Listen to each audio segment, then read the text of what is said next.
આણંદ જિલ્લાના ખંભાત તાલુકાના જાજ ગામમાં પોલીસ ત્રાસને કારણે એક યુવકે જીવન ટૂંકાવવાની અત્યંત ગંભીર અને હૃદયદ્રાવક ઘટના સામે આવી।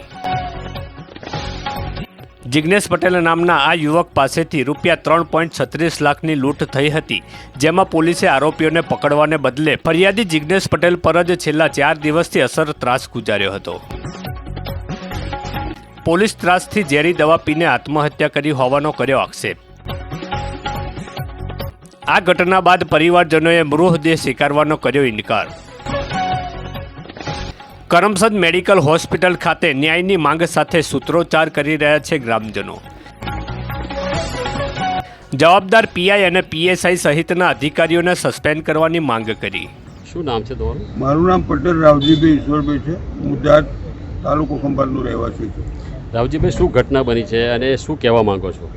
આ ઘટનામાં એવું છે, અમારા ગામનો જાજ ગામનો આશાસ્પદ યુવાન જેની ઉંમર 18 થી 30 વર્ષની અંદર છે, આ બાળક આ યુવાન એના ફેમિલી સાથે એને એક પત્ની છે અને એક બાળક છે, જે બાળકની ઉંમર માત્ર 3 વર્ષથી ઓછી છે।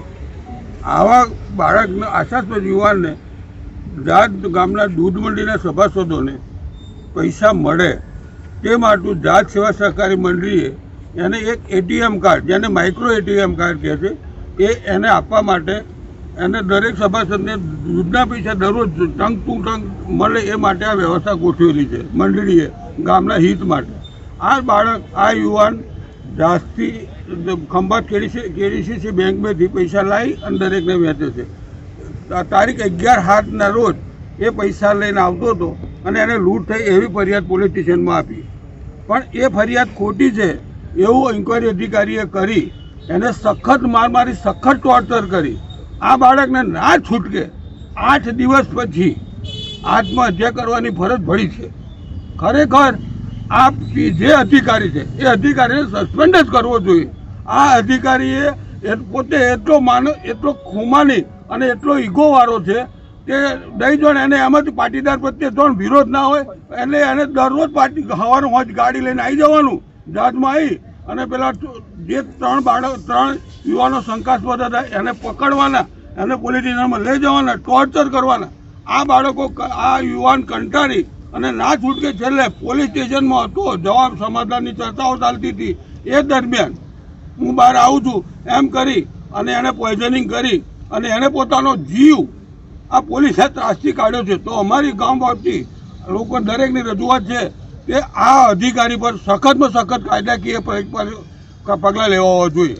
તમારો આક્ષેપ છે કે પોલીસના મારથી આ યુવક મરી ગયો? આ આક્ષેપ નહીં, સાચી વાત છે। દરરોજ ટોર્ચરિંગ કરે, દરેક છોકરો કહે છે કે ભાઈ આ મને મારે છે અને એનાથી 23 વર્ષનો યુવાન જેનો કોઈ ભૂતકાળમાં કોઈ ગુનો નથી, એ જે એમના રેકોર્ડમાં જોઈ લે કે આ યુવાનને કોઈ ભૂતકાળમાં એવો રેકોર્ડ નથી અને એક યુવાન પટેલ છે।